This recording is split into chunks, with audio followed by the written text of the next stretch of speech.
안녕하세요, 광신도 여러분. 반갑습니다. 오늘 이렇게 만나 뵙게 되니 참으로 감회가 새롭습니다. 인간이 되기 위하여 100일 동안 기도했다는 곰의 지극정성을 어렴풋이 이해할 수 있는 시간이었습니다. 예컨대 정성과 집중을 다하면 뜻하는 바를 이룰 수 있다는 점, 혹은 비록 그것을 이룰 수는 없을지라도 그것을 얻을 수 있는 자신감이 생긴다는 점은 확인할 수 있었습니다. 마치 마라톤 결승점을 통과하는 듯한 성취감을 얻었다고나 할까요? 이 시간을 통해서 저는 정성을 다한 기도는 무엇보다도 나 자신을 먼저 변화시킨다는 점을 깨닫게 되는 계기가 되었습니다. 처음 김헬레나 어머님을 배웠을 때 무엇보다 저는 초롱초롱한 그 눈빛에 놀라고 말았습니다. 얼굴을 감싸고 있는 듯한 달무리와 같은 은은한 빛은 아직도 제 마음 한구석에 흔적을 남기고 있습니다. 강력한 인상을 남긴 어머니를 뵈며 보통 분이 아니시구나 라는 생각이 들었습니다.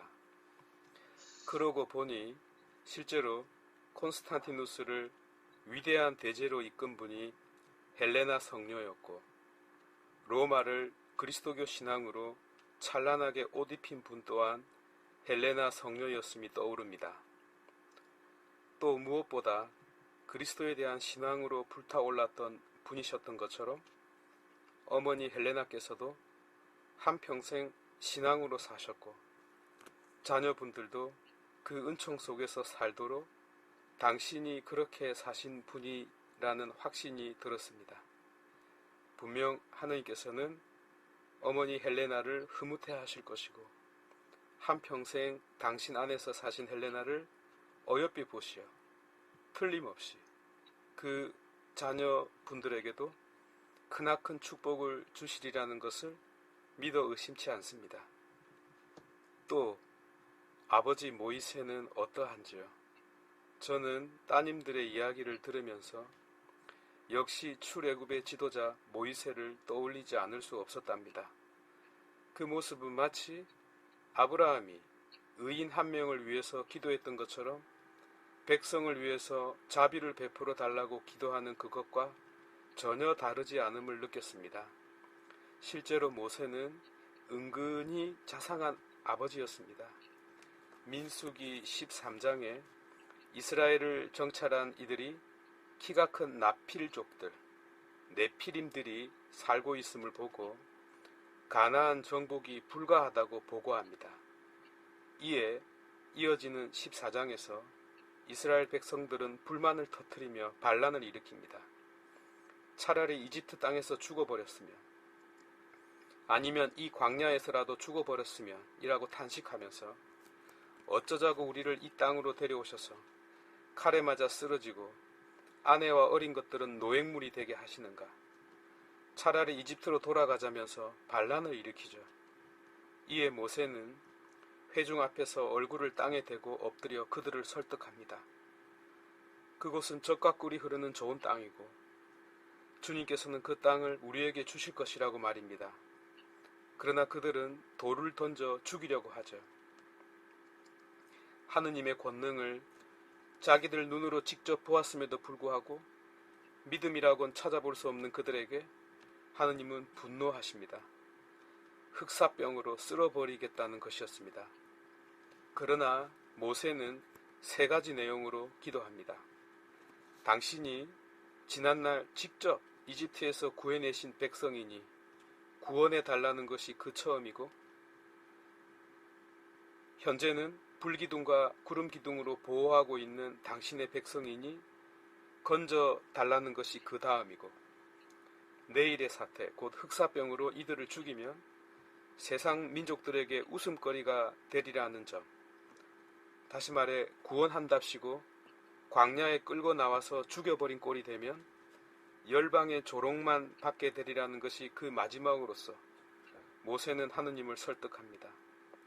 이에 하느님은 모세 앞에서 당황하시어 노하기를 더디하고 자비의 손길을 뻗지 않을 수 없었던 것입니다.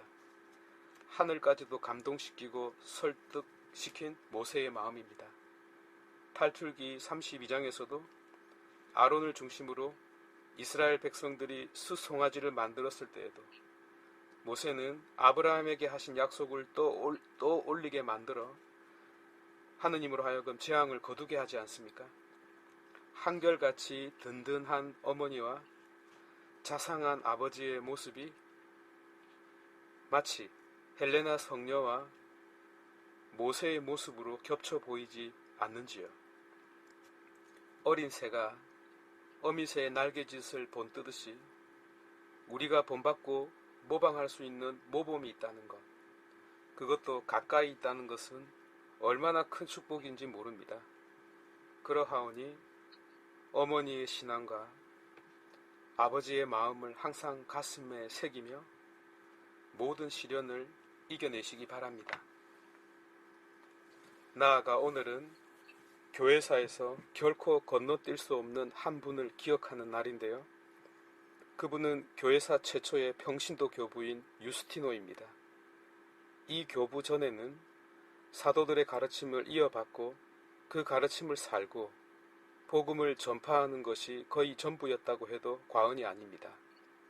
그러나 시간이 흐르고 많은 이들, 특히 지식인들과의 만남에서 기독교 사상은 세상과의 대결을 피할 수 없었습니다.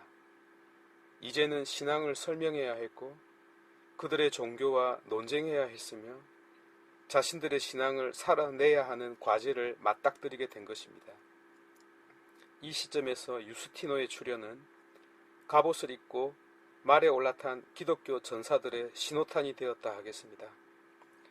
그는 한편으로는 헬레나 성녀와 같은 뜨거운 신앙으로 살면서 믿음과 암과 삶이 하나로 어우러져야 함을 보여주었으며 다른 한편으로는 모세처럼 하느님마저 설득하는 언변으로 제국의 최고 지성인들을 교화시켰을 뿐만 아니라 기독교 신앙의 핵심인 로고스, 곧 요한복음의 로고스를 세상 사람들로 하여금 그리스도로 받아들이게끔 만든 장본인이었습니다. 그는 플라톤을 자기 논증의 중심으로 삼았는데 이전에 어떤 철학자들도 그보다 더 플라톤을 이해한 자는 없었습니다. 이후 다른 교부들도 그 얘기를 뒤따랐고 이는 그가 플라톤을 기독교로 나아가는 정신적인 다리로 만들었기 때문입니다. 이 다리를 건너서 유스티노는 오래전부터 있던 더 훌륭한 철학자, 곧 구약 성경의 예언자들을 거쳐 그리스도에게 다가갈 수 있었던 것입니다. 결국 이성의 다리를 건너 궁극적 이성인 로고스 그리스도에게 도달할 수 있었던 것입니다. 기독교 신앙에 인간의 이성을 접목시킴으로써 유스티노는 마치 인류에게 불을 가져다준 프로메테우스처럼 비로소 신비를 마음껏 나누어주는 자가 되었을 뿐만 아니라 그 신비를 설명해내는 자가 되었던 것입니다. 그에 의하면 그리스도께서는 로고스, 곧 하느님의 이성 자체였으나 하느님은 자신의 존재를 전혀 감소시키지 않고서 이 신적 이성인 로고스를 자신으로부터 발현하게 하셨다고 생각합니다. 후에 그리스도로 말미암아 세상이 창조되고 급기야 말씀으로서 로고스는 육체까지 입었는데 이는 우리 인간을 완전한 진리와 지혜로 교육하기 위함이라는 것입니다. 이를 참되다고 입증하는 가장 안전한 증명은 그리스도가 나타나셨을 때 모든 예언이 성취된 것을 보는 데 있다는 것입니다. 이 내용이 왜 중요한가 하니 이 원리와 논증으로 말미암아 동방과 서방의 모든 민족들에게 그리스도교 복음을 전파할 수 있는 거점을 마련했기 때문입니다. 곧 세상 학문에 대한 복음의 승리를, 동시에 세상 종교에 대한 기독교의 승리를 예고했기 때문입니다. 그에 의하여 기독교 신앙은 이제 철학 중의 철학, 곧 최고의 철학으로서의 기독교 신앙이 되었고 동시에 종교 중의 종교, 곧 최고의 진리로서의 기독교 신앙이 드러나기 시작했습니다. 우리가 지금까지 보편적이라고 부르는 근원, 곧 최고의 철학이자 최고의 진리라는 의미의 보편적 신앙의 토대가 바로 유스티노에 의하여 빛나기 시작했습니다.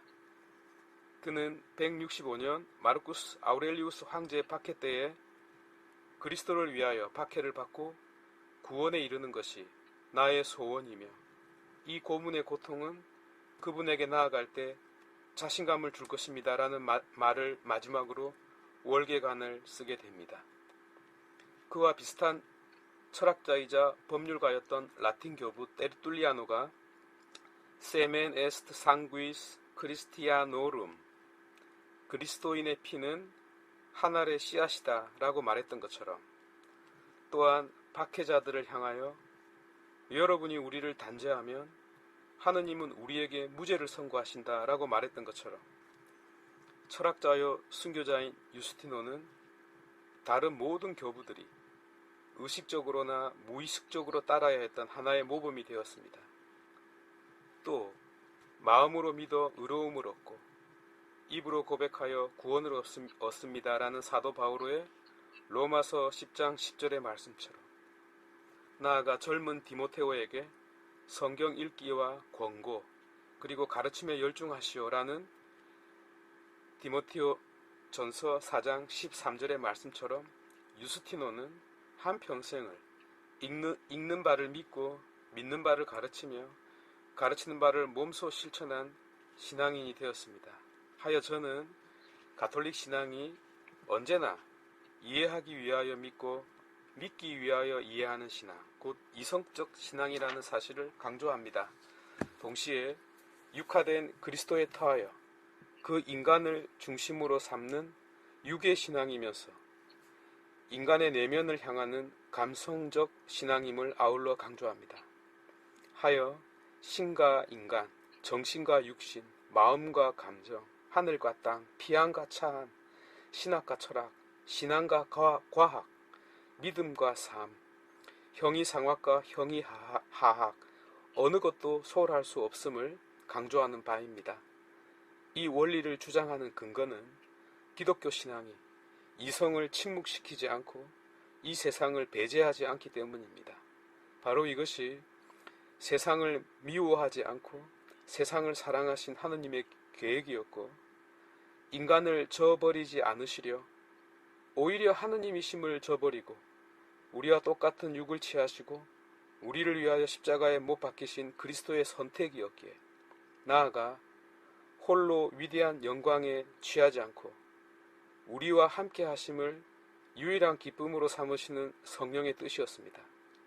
따라서 삼위일체 하느님에 대한 이 믿음에 근거하여 우리는 우리 자신을 소중히 여길 수 있게 되고 기꺼이 우리 자신을 받아들일 수 있으며 우리 자신의 삶과 운명을 사랑할 수 있는 것입니다. 곧 아모르 파티, 자신의 운명을 사랑하라 라는 이 말씀을 실천해야 하는 이유가, 또 아무리 우리 자신이 싫더라도 자신을 소중히 여겨야 하는 이유가 바로 창조주이시며 구원자이시고 성화하시는 삼위일체 하느님께서 우리 자신을 당신 품속에 소중하게 받아들이시고 긍정하시고 사랑하시기 때문입니다. 이를 몸소 보여준 이들이 헬레나와 모세, 그리고 유스티노와 같은 성인들입니다. 동시에 한평생의 삶으로서 또 함께한 시간의 순간순간마다 떨어지는 그 마음의 파편들로서 자녀분들에게 본보기가 되어주신 순교자와 다를 바 없는 우리의 부모님들이셨습니다. 하여 대장정의 마지막을 장식하는 이 순간, 사도 바오로와 이별을 나누는 그런 심정으로 그리스도께서 남겨주신 유언처럼 이 말씀으로 마치고 싶습니다. 우리는 결코 혼자가 아니다 라는 말씀 말입니다. 여전히 우리 안에는 어머니의 모습이 간직되어 있고 아직도 어머니의 손길이 힘들고 지친 나를 어루만져주고 있지 않습니까? 또 변함없이 오랜 세월이 흘러도 모세와 같은 아버지께서는 내 삶을 받쳐주는 든든한 지지대로 서 계시지 않습니까? 더욱이 부모님을 중심으로 형제 자매가 한자리에 모이지 않습니까? 하여 우리는 혼자가 아닌 것입니다. 더군다나 하나의 미랄이 죽어 싹이 튼 그리스도교 신앙 안에서 우리는 고독한 섬이 아닙니다.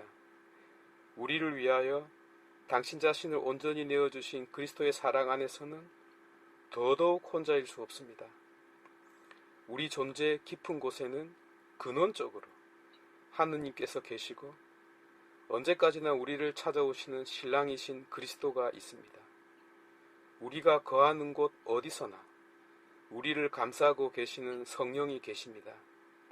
그러하오니 사랑이신 하느님 안에서 우리가 외롭지 않음을 깨달아야 하고 동시에 우리를 위하여 당신 자신을 내어주신 그리스도의 사랑 안에서 우리는 힘과 용기를 지녀야 하며 나아가 우리를 결속시켜 주시는 성령 안에서 우리는 너를 있는 그대로의 모습으로 받아들일 줄 알아야 하겠습니다.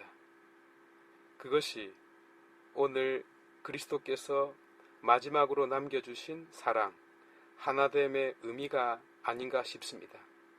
만약 그렇다면 우리는 아직 도착하지는 못했지만 이미 도착한 자들로, 곧 다시 만나지는 못했지만 이미 사랑하는 부모 형제와 재회하고 있는 것입니다. 이 만남은 믿음 안에서, 희망 안에서, 그리고 사랑 안에서 미리 펼쳐지는 축제의 장입니다. 긴 시간 함께 해주시고 기나긴 여정을 함께 해주신 자녀분들의 노고에 박수를 보냅니다. 저 또한 뜻깊고 보람있고 행복한 시간이었습니다. 감사합니다.